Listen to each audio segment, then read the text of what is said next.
শ্রীমদ্ ভগবদ্ গীতা দশম অধ্যায়।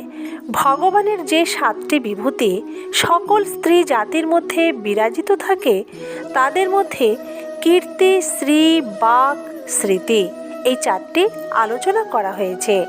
বাকি থাকে মেধা, ধৃতি এবং ক্ষমা। সকল গ্রন্থ এবং পঠিত বিষয় সকলকে স্থায়ী বুদ্ধিতে ধারণা করার শক্তিকে মেধা বলে।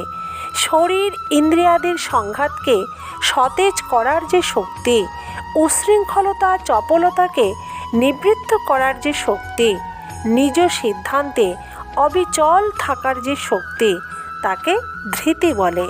হর্ষ এবং বিষাদেও চিত্ত বিকার না ঘটিয়ে এবং ক্ষমতাবান হয়েও অপরকে শাস্তি না দেওয়াকে ক্ষমা বলে।